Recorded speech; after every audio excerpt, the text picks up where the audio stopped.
आपका JM classes में स्वागत है। सभी बच्चे जय मां सरस्वती का नाम ले भी ये कर ले।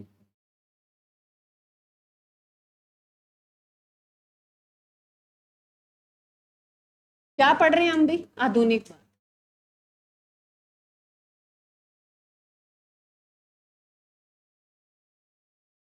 आधुनिक भारत में हमने कल जो हमारा टॉपिक था अभी बंगाल विजय, बंगाल विजय जो हमने कर लिया है। उसके बाद हमने पढ़ा भी प्लासी की लड़ाई, प्लासी की लड़ाई जो हमने पढ़ ली है।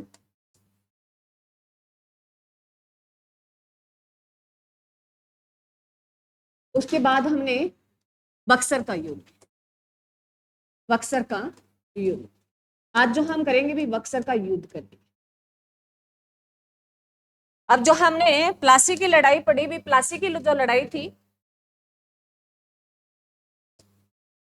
प्लासी की लड़ाई कब होती है? प्लासी की लड़ाई ये मोस्ट इंपोर्टेंट है, अभी एग्जाम में क्वेश्चन आता है। जो 23 जून ये 1757 को होती है। किन के बीच में होती है भी? अंग्रेजों और बंगाल का नवाब भी सिराजुद्दौला दौला के बीच में, ये ध्यान रखना। ठीक है, क्लियर है यहां तक? उसके बाद कहता है भी जो सिराजुद्दौला का सेनापति था कौन था भी? मीर जाफर, जो इसका साथ नहीं दे रहा था। कौन नहीं दे रहा था? मीर जाफर। कहने में क्या था वो भी साथ दे रहा है, साथ वास्तव में नहीं दे रहा। दो इसके जो सेनापति थे जिन्होंने वास्तव में साथ दिया था, एक कौन था भी?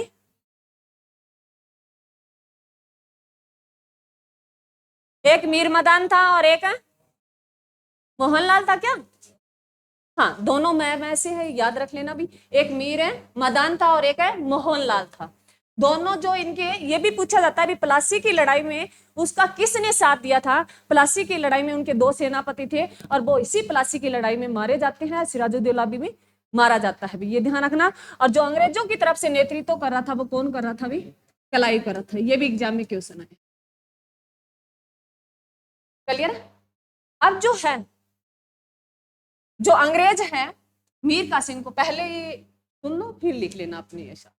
ठीक है, अंग्रेज जो है इसे नाम मात्र का मीर जाफर को क्या बना देते हैं? बंगाल का शासक बना देते हैं। मीर जाफर को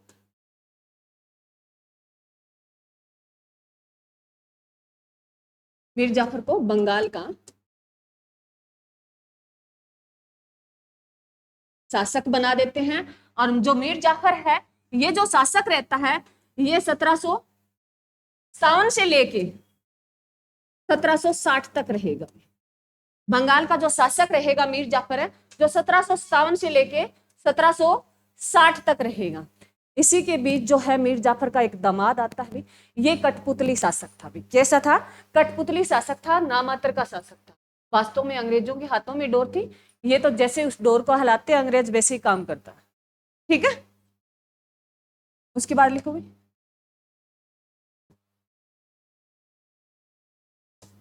लिखो मीर कासिम, मीर जाफर का दामाद, का दामाद जो मीर कासिम, देखो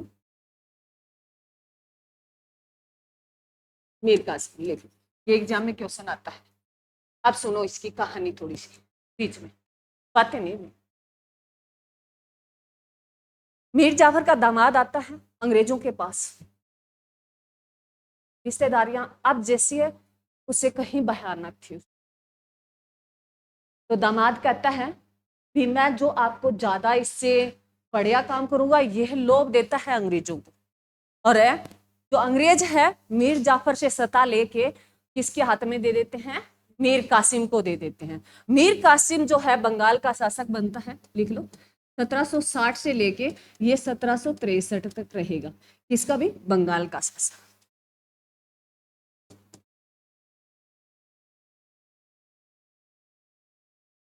और इतना ध्यान रखना भी मीर कासिम जो है किसका दामाद है, मीर जाफर का है भी।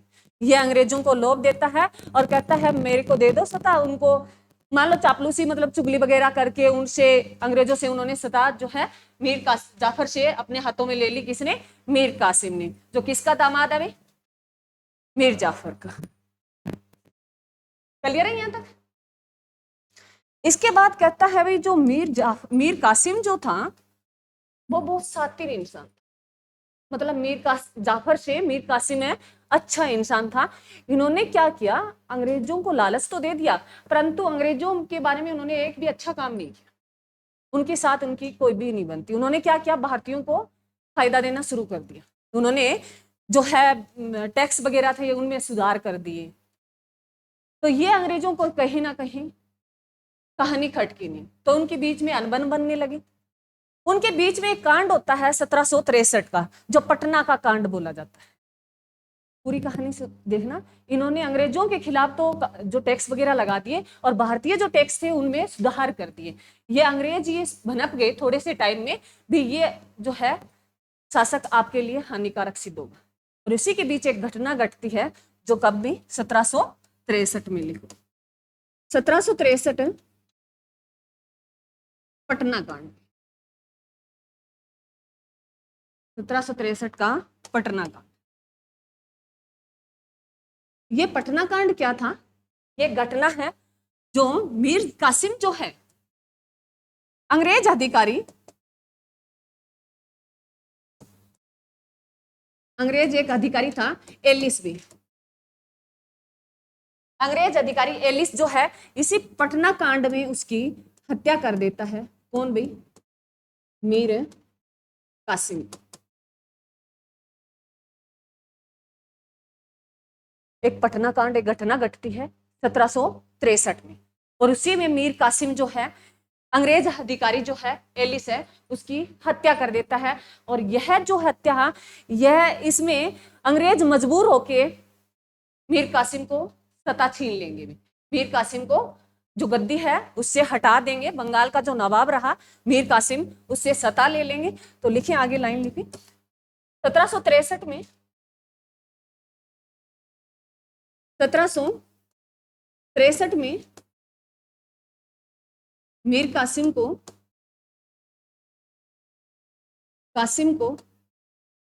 अंग्रेजों ने बंगाल की गद्दी से हटा दिया गया, हटा दिया गया। हटा देने के बाद मीर जो कासिम है ये जाता है भी अवध के नवाब के पास जाएगा। उधर जो है मुगल बादशाह जो शाह आलम सेकंड है उनके पास जाएगा। वो आगे हम लिखेंगे, अभी नहीं लिखना है। और जो है उसके जगह मीर कासिम की जगह है मीर जाफर को दोबारा शासक बना देंगे बंगाल का। वो लिखो मीर कासिम को 1763 में हटा के 1763 में मीर जाफर को अंग्रेज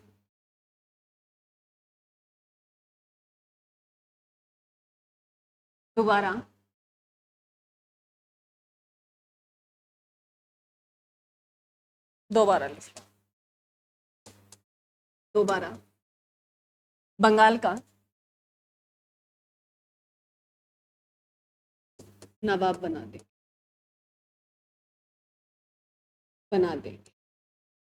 और 1765 में मीर जाफर की मृत्यु हो जाएगी।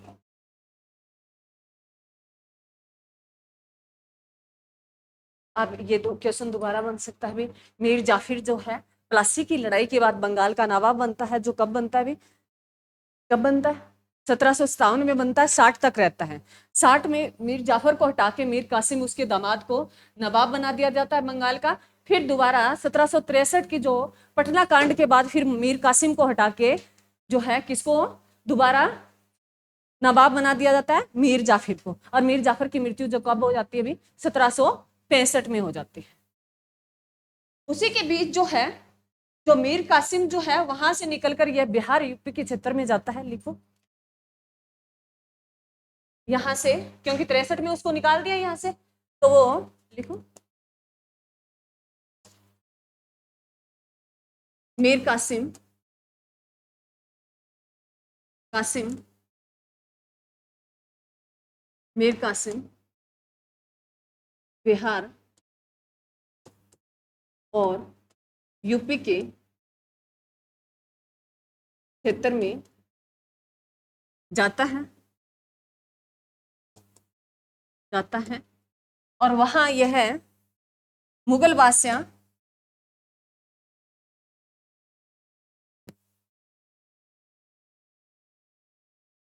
मीर कासिम मुगल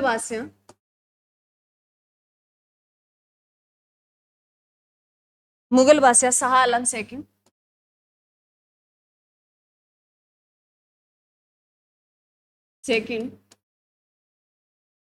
और अवध का नवाब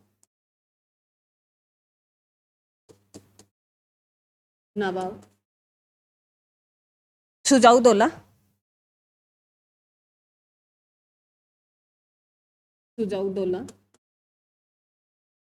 से मिलता है। मीर जाफर जो है बंगाल जो है 1763 में बंगाल से हटा के निकाल दिया जाता है अंग्रेजों के द्वारा। वहां से वो निकल कर यूपी बिहार के क्षेत्र में जाता है और वहां जो मिलता है वो मुगल बादशाह शाह आलम सेकंड से मिलता है और अवध का जो नवाब था शुजाउद्दौला से मिलता है। और मीर कासिम और दो बंदे ये हो गए भी, शाह आलम सेकंड और शुजाउद्दौला। इन्हीं के बीच एक संधि होती है, त्रिपुट की संधि। इन्हीं के बीच में एक है त्रिपुट की संधि होती है, त्रिपुट संधि। तो किन किन के बीच में? मीर कासिम और मुगल बादशाह शाह आलम सेकंड और अवध का नवाब है शुजाउद्दौला में। और ये शुजाउद्दौला और ये सिराजुद्दौला बहुत कंफ्यूजिंग करते हैं, तो ध्यान रखना। प्लासी की लड़ाई में आता सिराजुद्दौला और बक्सर की जो लड़ाई में आएगा शुजाउद्दौला, तो ये तुम्हें कंफ्यूजिंग कर देंगे वहां, क्योंकि अंग्रेज तो एक तरफ थे ही थे। और ये पूछेगा भी उस टाइम जो है किन किन के बीच में हुई। जो प्लासी की लड़ाई हुई थी वो अंग्रेजों और सिराजुद्दौला के बीच में हुई। और अब जो बक्सर का जो लड़ाई होगी वो किन के बीच में? शाह आलम और ये शुजाउद्दौला देगा भी ज्यादा ना, और किसके साथ है? मीर कासिम। इनके बीच में एक त्रिपुट बनता है भी, और ये कहते हैं भी हम अंग्रेजों से बदला लेंगे। और ये फिर जो है बंगाल की संधि जो है, बंगाल का युद्ध जो होता है इन्हीं तीनों के बीच में होता है भी। एक त्रिपुट संधि जिसमें कौन कौन है? मीर कासिम, मुगल बादशाह शाह आलम सेकंड और जो है अवध का नवाब है शुजाउद्दौला में। क्लियर? लिखो बक्सर का युद्ध, ये षड्यंत्र रचते हैं अभी। अब लिखो बक्सर का युद्ध।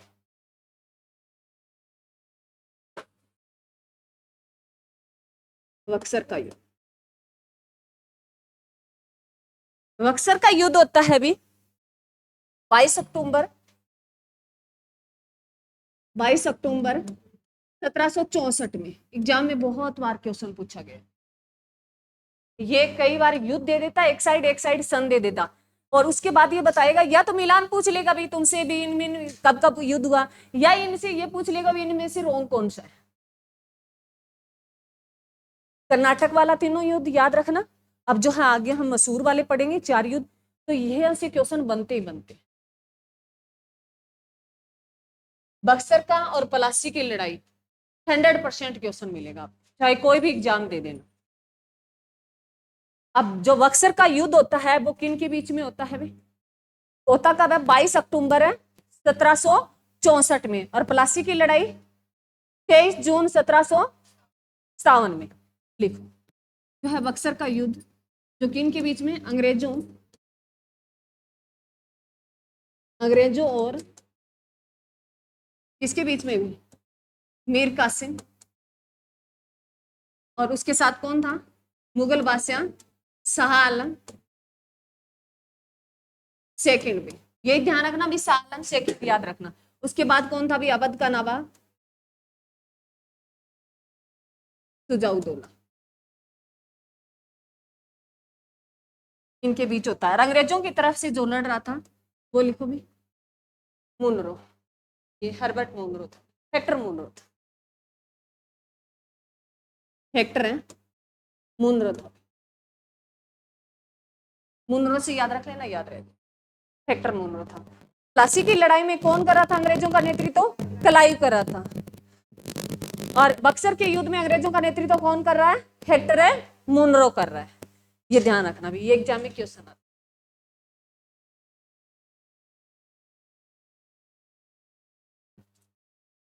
इसी में अंग्रेज जीत जाते हैं भी। अंग्रेज हैं, जीत जाते हैं, और वो इनके बीच में एक संधि होती है, इलाहाबाद की संधि, जो शायद मैंने तुम्हें कल बताई थी इसकी बात।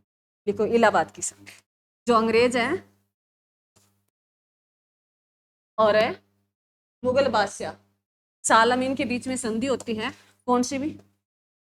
इलाहाबाद की संधि। एग्जाम में पूछेगा भी, बक्सर के युद्ध के बाद जो संधि हुई थी कौन सी हुई थी? इलाहाबाद की संधि। इलाहाबाद कहां पड़ता है?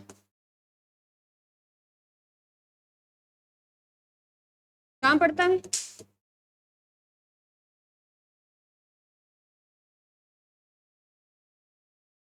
उत्तर प्रदेश में पड़ता है। इलाहाबाद का नाम बदलकर क्या कर दिया गया? प्रयागराज कर दिया गया। और प्रयागराज में अब क्या चला था भाई? जनवरी में, कब किस तारीख को शुरू हुआ था? 13 से 26 फरवरी तक चला था। कितने दिन चला था? 41 दिन चला था या ज्यादा चला था? अरे कर लो, 26 बोर ये कितने बच गए? 17 क्या 18 और 1 19, 26 और 19 कितने होते बता दो? 39 हो गए।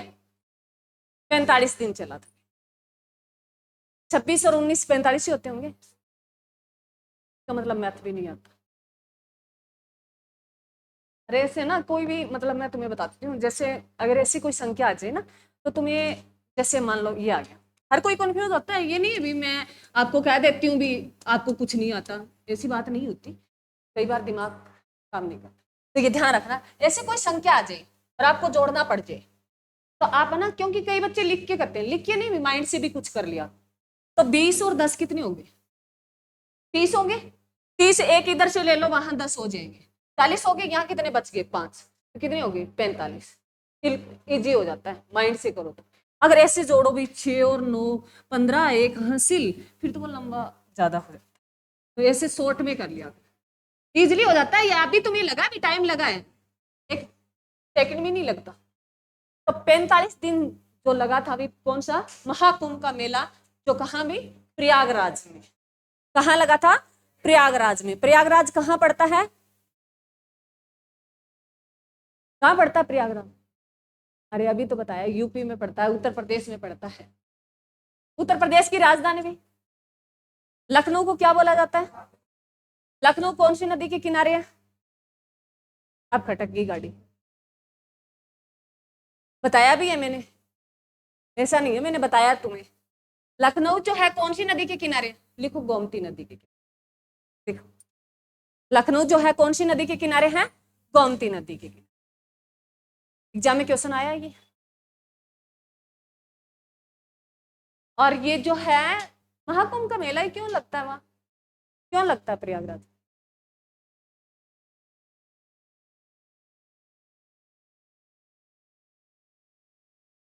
जहाँ राक्षस और अंग्रेज क्या, राक्षस और देवता जो है, वो अमृत को लेके उनके बीच में जो युद्ध हो रहा था, तो कहते हैं अमृत जो है देवताओं के हाथ में आता है, और उसकी जो है 4 बूंदे गिरती है, 3 गिरती है?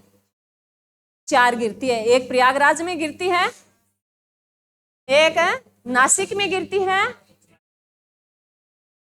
एक उज्जैन में गिरती है, एक हरिद्वार में गिरती है क्या?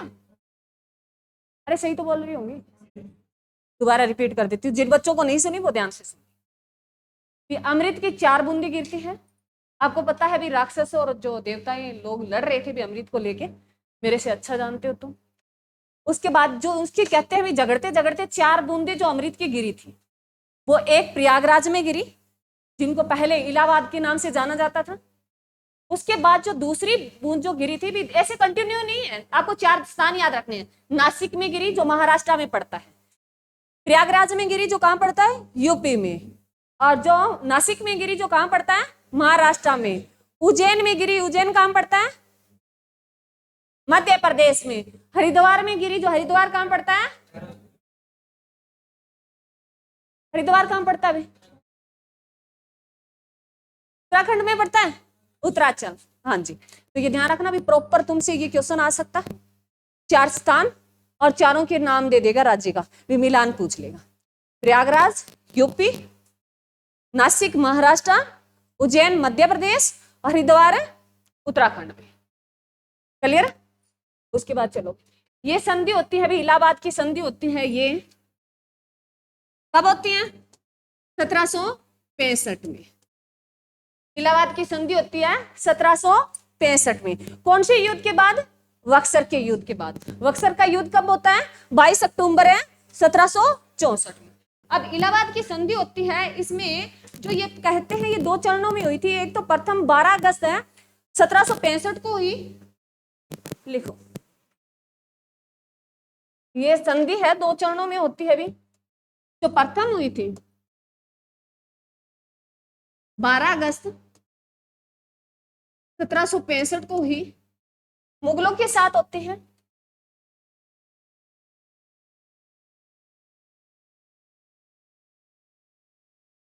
मुगल और अंग्रेजी थे। अब मुगलों के साथ होती है, मुगल क्या करते हैं, कह देते हैं भी अंग्रेजों को भी बंगाल वाला पूरा का पूरा प्रांत आपके सौंप दिया गया, भी आप जैसे मर्जी। अब आप कहोगे मैडम आपने तो 1717 से लगे हो, बंगाल सौंप दिया, अभी तक सौंपा ही नहीं। अब पूरा का पूरा हो गया। पहले तो वो मतलब किराया लेते थे ना 1 साल का, अब कोई किराया चक्कर नहीं है, कुछ नहीं देना, पूरा का पूरा मुगल जो है बंगाल क्षेत्र को किसको सौंप देते हैं भी? अंग्रेजों को।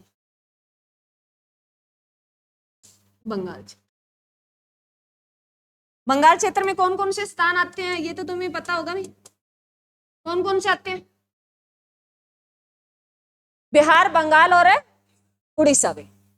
ध्यान रखना भी, ये 3 क्षेत्र आते हैं। पूरा का पूरा बंगाल क्षेत्र है, अंग्रेजों को सौंप देते हैं। कौन है? मुगल भी, जो 12 अगस्त को। उसके बाद जो है भी ये अवध का क्षेत्र जो है, अवध का क्षेत्र जो देते हैं मुगलों को 26 लाख में। अवध का क्षेत्र भी उसके लिए, अब ये कहोगे मैडम इतने पैसे थे, बहुत सारे थे उनके। लिखो अवध का क्षेत्र भी क्षेत्र है, मुगल दे देते हैं भी कितने में? 26 लाख में। किनको? अंग्रेजों को। किनको दे देते हैं? अंग्रेजों को। उसके बाद जो नेक्स्ट होता है द्वितीय जो होता है, ये 16 अगस्त 1765 को होती है द्वितीय। ये 16 अगस्त 1765 को होती है। अब इसमें जो अवध है का जो नवाब था वो कहता नहीं भी 26 लाख नहीं लूंगा, मैं 50 लाख लूंगा। तो है, लिखो भी अवध को 50 लाख में देते हैं। किनको भी? अंग्रेजों को। ये नहीं पूछा जाएगा परंतु पूछ ले क्या पता, तो ये थोड़ा मोटा मोटा ध्यान रखना है। इलाहाबाद की संधि जो किसके युद्ध के बाद हुई? बक्सर का युद्ध भी 1764 के बाद। उसके बाद जो है सत्ता की पूरी सत्ता जो है, प्लासी की लड़ाई जो है कदम रखने देती है अंग्रेजों को, पूरा कदम रख लेती है। उसके बाद पूरा क्षेत्र बंगाल वाला क्षेत्र है वो हड़प लेते हैं बक्सर के युद्ध में अंग्रेज। उसके बाद जो है घटना घटती है भी 65। अब आएगा भी इसके बीच, अब जो हम पढ़ेंगे मैसूर, जो आंग्ल मैसूर युद्ध।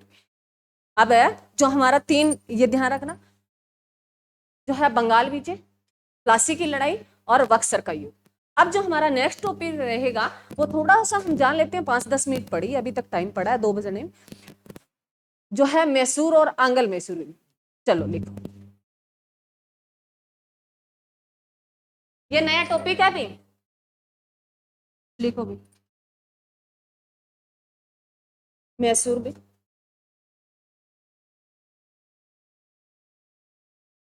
आंगल मैसूर युद्ध भी, युद्ध।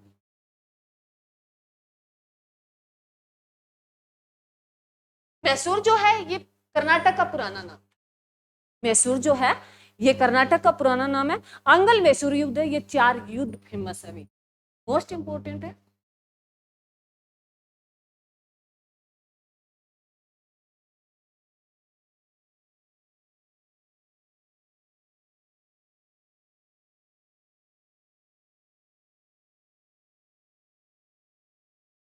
लिख लिया भी सभी ने?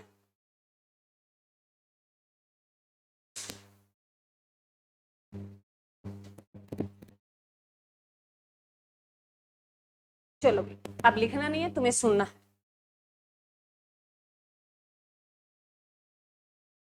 यहाँ एक क्षेत्र पड़ता था, विजय बहमनी क्षेत्र पड़ता था, सुन लो, लिखना नहीं है।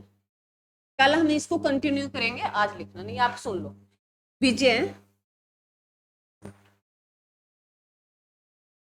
विजयनगर भी, विजयनगर और बहमनी भी,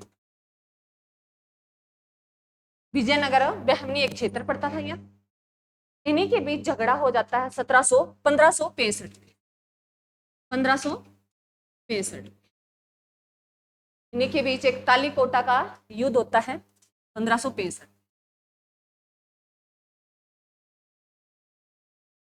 कोटा का युद्ध, और इसी तालीकोटा में जो है विजयनगर का क्या हो जाता है, पतन हो जाता है। इसी तालीकोटा के युद्ध में विजयनगर का क्या हो जाता है, पतन हो जाता है, बहमनी साम्राज्य रह जाता है। इसी के साथ जो एक साम्राज्य उभर कर आता है भी, मैसूर वाला, मैसूर, मैसूर। ये एक बाडेमार वंश होता है। ये तुमसे इतना नहीं, जितना मैंने कहा भी मैसूर जो अंगल हम 4 युद्ध पढ़ेंगे वो मोस्ट इंपोर्टेंट होंगे, ये कहानी समझनी होगी क्योंकि वहां तक पहुंचने के लिए। जो ये विजयनगर और बहमनी के बीच एक तालीकोटा का युद्ध होता है, उसमें विजयनगर का क्या हो जाता है, पतन हो जाता है और बहमनी जीत जाती हैं। इसी के बीच एक साम्राज्य उभर कर आता है मैसूर। मैसूर जो है किसका पुराना नाम है भी, कर्नाटक का पुराना नाम है, ये लिख लेना भी, मैसूर के नीचे कर्नाटक लिख, कर्नाटक। इन्हीं के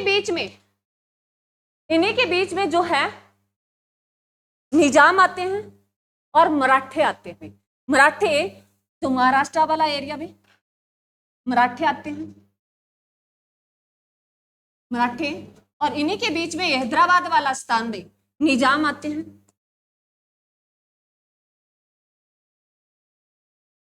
यह जो दक्षिण भारत में ये जो छोटे छोटे राजा थे ये पनप रहे थे, परंतु सबसे जो समृद्ध उभर कर आता है वो मैसूर वाला आता है। अब जो है ये जो है अंग्रेज भी है, अरे अंग्रेज आ गए, तुम्हें कहानी मतलब समझ में नहीं आता भाई। अब जो है अंग्रेज तो पहले ही अपना व्यापार कर रहे हैं दक्षिण भारत में, उसके साथ जो ये छोटी छोटी देसी रियासतें थी जो अलग भाई एक शक्तिशाली राजा बन के आते हैं। ये राजा तो पहले ही थे, परंतु एक भाई कई बार साम्राज्य जीतते जीतते बड़ा साम्राज्य हो जाता है, एक शक्तिशाली पावर के रूप में जो राजा आता है वो मैसूर का आता है। और अब जो है ये बात जो है किसी को खटकने लगी, निजाम को भी जो हैदराबाद के थे, और मराठे जो महाराष्ट्र में थे उनको भी ये जलन फील होने लगी। अरे जब पड़ोसी कोठी गाल ली तो हमें थोड़ी थोड़ी ऐसे हो जाएगी ना, कहाँ से लाया, कल तक तो इसके पास कुछ नहीं था, आज ये गाड़ी भी ले आया, मकान, तो ये बात इनको हाजम नहीं होती और अंग्रेज आ जाते हैं।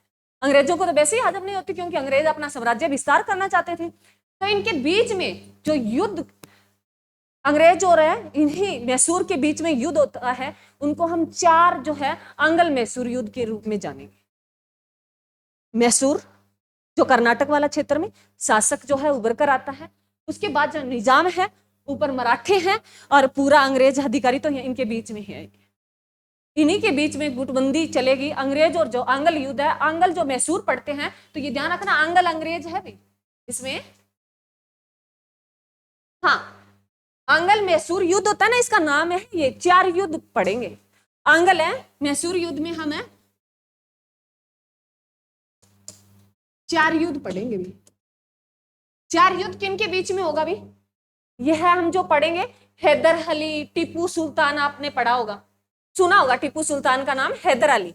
वो जो है मैसूर से पावर शक्तियां, हैदर अली जो है एक जो है सूबेदार के रूप में होगा भी, जो वहां का शासक होगा मैसूर का, जो कल मैं पढ़ाऊंगी प्रॉपर तरीके से। परंतु आज तुम्हें ये कहानी तुम्हारे दिमाग में चलनी चाहिए, क्योंकि जो है मैं ये चाहती हूँ भी एक चार्ट के हिसाब से, एक चार्ट से ही हम पूरा कंप्लीट कर लें।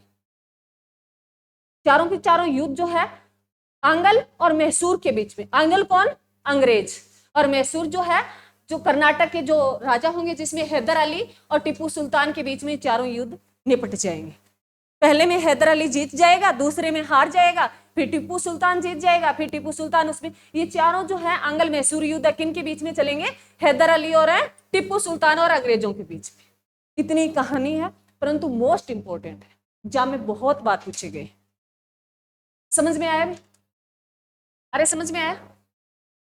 मैं एक बार रिपीट कर देती हूँ। फिर जो है हम कल जो हमारा टॉपिक, आज मैंने थोड़ा सा व्यू बना दिया तुम्हारे दिमाग में, ये कल हम कंटिन्यू पढ़ेंगे। मैसूर भी, मैसूर वाला जो है एरिया कहाँ पड़ता है? कर्नाटक में पड़ता है। कर्नाटक की राजधानी बता दो, अब बता दो। कर्नाटक की राजधानी बेंगलुरु। बेंगलुरु को किस नाम से जाना जाता है? किस नाम से जाना जाता है?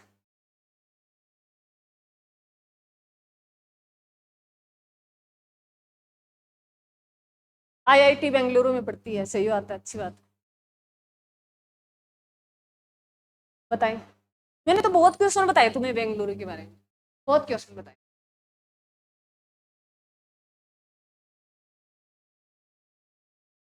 बताएं।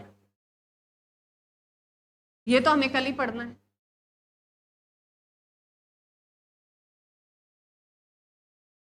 बेंगलुरु किसकी राजधानी है?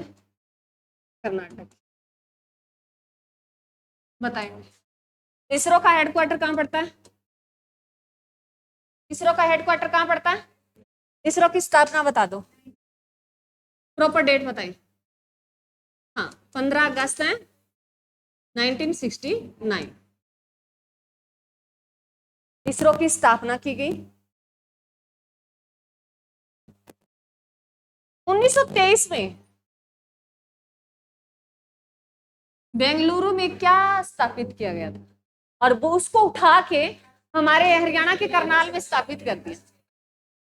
Very good. राष्ट्रीय डेयरी अनुसंधान। 1923 में ये एग्जाम में क्वेश्चन आता है भी। राष्ट्रीय डेयरी जो अनुसंधान है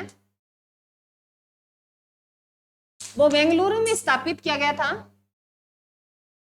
अनुसंधान लिखा क्या? न लिख देना।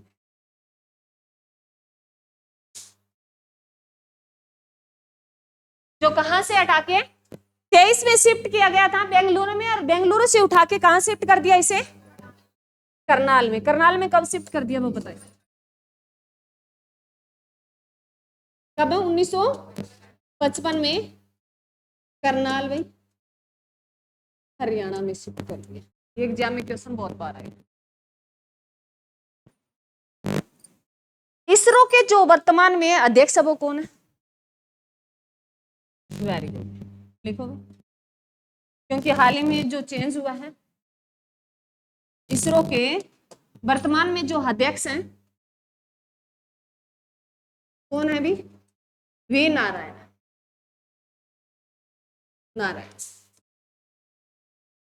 वी नारायण। पहले कौन थे? किसकी जगह आए हैं? सोमनाथ में।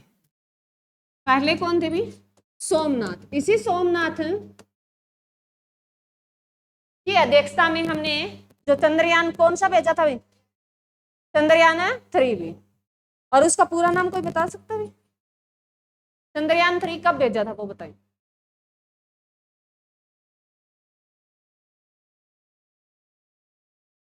हाँ जी, वेरी गुड, लिखो।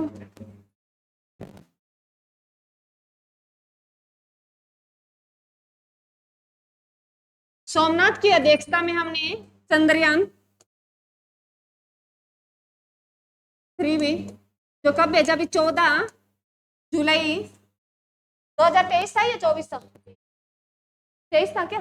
अच्छा ठीक, 2023। और ये कब जो है चांद के साउथ पोल पर लैंडिंग कर गया था अभी? 23 है अगस्त को 2023 को। और इसी 23 अगस्त को हम कौन सा डे बनाते हैं बताएं? इसी 23 अगस्त को प्रधानमंत्री ने फ्रांस से घोषणा की थी कि आने वाली 23 तारीख को हमें कौन सा दिवस मनाएंगे। प्रधानमंत्री नहीं थे ना जब ये साउथ पोल पे पहुंचा, उस टाइम हमारे देश के प्रधानमंत्री हमारे देश में नहीं थे। वो फ्रांस से घोषणा करते हैं कि आने वाली 23 अगस्त को हमें अंतरिक्ष दिवस के रूप में बनाएंगे। लिखो, राष्ट्रीय अंतरिक्ष दिवस लिख लो। राष्ट्रीय अंतरिक्ष दिवस के रूप में कौन सी तारीख को मनाते हैं? 23 अगस्त। ऐसे क्वेश्चन को घुमा के पढ़ा करो यार, इजीली हो जाएगा। 23 तारीख को हम राष्ट्रीय अंतरिक्ष दिवस के रूप में भी लिख लो, या लिखो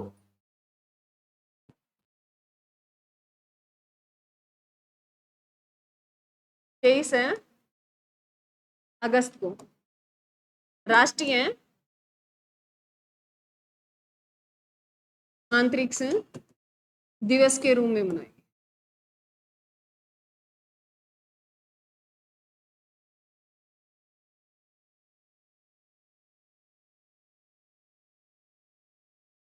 क्लियर में? कॉफी सबसे ज्यादा कहाँ होती है? मैंने भारत की बात कर रहे हैं, ब्राजील नहीं। कॉफी भारत में सबसे ज्यादा कहाँ होती है? कर्नाटक में। कहाँ? बाबा बुदान की पहाड़ी में। लिख लो भी, ये भी क्वेश्चन आता है। भारत में सबसे ज्यादा कॉफी कर्नाटक में होती है भी। बहुत बार एग्जाम में क्वेश्चन आया, बहुत बार पूछे गए। और कर्नाटक में पूछे तो कहाँ होती है? बाबा बुदान की पहाड़ी में। और ये पहला जो पौधा देखा गया था ना, बाबा बुदान की पहाड़ी में देखा गया था। अभी कॉफी का पहला जो पौधा देखा गया था बाबा बुदान की पहाड़ी में देखा गया था। और सबसे ज्यादा अगर विश्व में पूछे तो कहाँ होती है? ब्राजील में। विश्व में पूछे सबसे ज्यादा कहाँ होती है? ब्राजील में। और ब्राजील में और भी क्या मिलता है? हिलना पत्थर भी। ब्राजील में कौन सा, अगर विश्व में पूछे भी सबसे ज्यादा हिलना पत्थर कहाँ मिलता है, तो ब्राजील में भी। और हमारे हरियाणा में भी हिलना पत्थर भी। हरियाणा में पूछे तो चरखी दादरी अच्छा, चरखी दादरी के कल्याणा गांव में भी। गांव में पहले ये भिवानी जिले में आता था, अभी भिवानी जिला पूछा जाता। पहले जो चरखी दादरी था वो किसका हिस्सा था? भिवानी का था। तो पहले अगर पूछा जाता था भी हिलना पत्थर है कौन से जिले में मिलता है? हरियाणा के भिवानी में मिलता है। और अब भी चरखी दादरी ऑप्शन में ना हो, कल्याणा ना हो, कई बार पिछला बहुत पुराना क्वेश्चन उठा लेता, तो ध्यान रखना भिवानी को भी, क्योंकि भिवानी से अलग हुआ है चरखी दादरी। चरखी दादरी अलग जिला होके कब बना, अस्तित्व में कब आया? अगर पूछ ले हरियाणा का नवनिर्मित जिला, हाँ जी, हरियाणा का नवनिर्मित जिला कौन सा है? चरखी दादरी, जो 2016 में। क्लियर? क्लियर है? चलो, और पढ़ना है? थक गए? अरे थकने से काम नहीं चलेगा, कह रहे हैं हिम्मत सिंह कि जून में हमें पेपर है ले लेंगे। जून में नहीं तो जुलाई के फर्स्ट वीक में ले लेंगे। अब देख लो तुम्हारे पास 10-15 दिन बचे हैं, 10-15 दिन के हम डबल दिन बना लो भी। थैंक यू भी।